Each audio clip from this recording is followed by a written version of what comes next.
কিছুক্ষণ আগেই একটা ইন্টারভিউ দেখছিলাম যেখানে জিৎ বলছে যে একসময় বস এবং শাহরুখ খানের চেন্নাই এক্সপ্রেস একই সময় রিলিজ করেছিল, তখন কিন্তু বস কিন্তু প্রায় চেন্নাই এক্সপ্রেস সঙ্গে পাল্লা দিয়ে চলছিল অন্তত বাংলাতে। তো সেই দিন কিন্তু আবার হয়তো ফিরে আসবে এই বুমেরাং সিনেমার সাফল্য, কিন্তু সেটা দেখিয়ে দিচ্ছে যে জিতের পুরোনো দিন আবার ব্যাক করতে রয়েছে। বলা যেতে পারে boss is back. Yes, boomerang কিন্তু সত্যি ভালো চলছে। দ্বিতীয় সপ্তাহে প্রথম এক দুদিন অ্যাজ পার বুক মাই শো কিছুটা ভালো চলছিল অযোগ্য, কিন্তু আবার বুমেরাং তার খেলা দেখাতে শুরু করেছে এবং বুমেরাং এ কিন্তু হাউসফুল এবং অলমোস্ট হাউসফুলের শো সংখ্যা কিন্তু অযোগ্য থেকে গতকালকে বেটার গিয়েছে। অযোগ্য কালকে ছিল যেখানে মাত্র 8টা মতন, সেখানে বুমেরাং 9খানা মতো শো হচ্ছে, অলমোস্ট হাউসফুল গেছে এবং হাউসফুল গিয়েছে 2খানা শো, যথেষ্ট ভালো। কারণ গতকালকে 12 নম্বর দিন ছিল গতকালকে, কারণ গতকাল বুধবার ছিল, গতকালকে 12 নম্বর দিন ছিল। তো 12 নম্বর দিনেও কিন্তু বুমেরাং এর যেরকম পারফরমেন্স দেখা যাচ্ছে সেটা এক কথায় মানতে হবে অসাধারণ। প্রথম দিনকে এই মুভি কালেকশন ছিল 15 লক্ষ টাকা, তারপর যে দিয়ে রাইজ করতে থাকে ঈদের দিনকে কিন্তু এতদিনের মধ্যে সবচেয়ে বেশি টাকা কালেকশন করেছে, অ্যারাউন্ড আপনার 32 লক্ষ টাকা কালেকশন করেছিল ঈদের দিনকে, যেটা সমস্ত দিনগুলোর মধ্যে, সেটা শুক্র শনি রবি এই যে কোনো দিনের মধ্যে সবচেয়ে বেশি ছিল। মানে প্রথম সপ্তাহ এবং দ্বিতীয় সপ্তাহ ধরলে 2 সপ্তাহের মধ্যে সবচেয়ে ঈদের দিনকে সবচেয়ে বেশি কালেকশন করেছে, সেটা হচ্ছে 32 লক্ষ টাকা।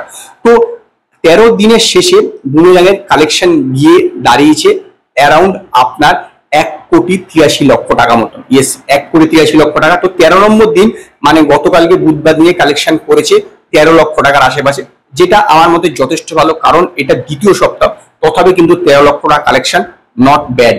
এমনিতেই বাংলা সিনেমা জানেন যে মার্কেট কিরকম ছোট হয়ে গেছে, সেখানে বুমেরাং এর মতো একটা কমার্শিয়াল সিনেমা, যেখানে তার পাশাপাশি অযোগ্য ছিল যেটা প্রসেনজিৎ ঋতুপর্ণার 50তম সিনেমা, পাস কৌশিক গাঙ্গুলি আছে, স্বাভাবিকভাবে লোকের তার সঙ্গে এক্সপেকটেশন ছিল, সেইখানেও তার সঙ্গে প্রায় সমানভাবে লড়া বলতে পারে যায় 100% যে অযোগ্য থেকে অনেক অংশে এগিয়ে। বহু জায়গাতে বলছে অযোগ্য নাকি এগিয়ে আছে, কিন্তু আমি গ্যারান্টি সহকারে বলতে পারি যে বুমেরাং অযোগ্য হচ্ছে অনেক জায়গা অনেক গুণ এগিয়ে আছে কালেকশন দিক থেকে। কারণ অযোগ্য যে কালেকশনটা বলা হচ্ছে সেটা হচ্ছে দেখুন মাল্টিপ্লেক্স এবং তার পার্শ্ববর্তী অঞ্চলে, সেখানে কিন্তু এই সিনেমা রিলিজ করেছে, বেশি দূরে কিন্তু রিলিজ করেনি। ইভেন হলের শোয়ের সংখ্যা কমে গেছে, শোয়ের সংখ্যা দ্বিতীয় সপ্তাহে হচ্ছে 120খানা, সেখানে বুমেরাং এর শোয়ের সংখ্যা 159খানা। স্বাভাবিকভাবে বেশি শো আছে, তো মুখ দেখে তো নয়, নিশ্চিত কোনো কারণ আছে। তো সেইখানে কিন্তু শো যেমন বেশি আছে সেরকম কালেকশনও বেশি হচ্ছে, কিন্তু সেটা যেহেতু মফস্বল এরিয়া, সেখানে সেরকম ভাবে কালেকশন ক্যালকুলেট করা যায় না, যার ফলে এই নিয়ে এরকম আলোচনা চলছে যে অযোগ্য বুমেরাং থেকে অনেক এগিয়ে আছে। কিন্তু আসল কথা হলো বুমেরাং অযোগ্য থেকে অনেক এগিয়ে আছে এবং 13 দিনের শেষে বুমেরাং এর কালেকশন 1,83,00,000 টাকা। এইটা কিন্তু নেটের কালেকশন বলছি, নট গ্রস, মনে রাখবেন। এটা কিন্তু আমি গ্রস বলছি না, গ্রস হলে 1,83,00,000 টাকার সঙ্গে 18% অ্যাড হবে। ইয়েস, 18% অ্যাড হবে।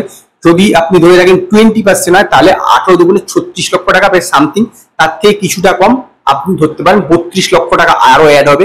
তাহলে গিয়ে কিন্তু এইটা দাঁড়াবে প্রায় 2,20,00,000 টাকা হচ্ছে গ্রস কালেকশন, যেটা কিন্তু যথেষ্ট ভালো। এখনো এক সপ্তাহ আছে, কালকে 289 রেডি বেরোবে। তো স্বাভাবিকভাবেই ততদিন পর্যন্ত কিন্তু বুমেরাং ভালোই চলবে এবং ভালো বিজনেস করবে। আমার বিশ্বাস যেভাবে চলছে তাতে বুমেরাং লাইফ টাইম কালেকশন 3.5 কোটি টাকার আশেপাশে করতে পারে।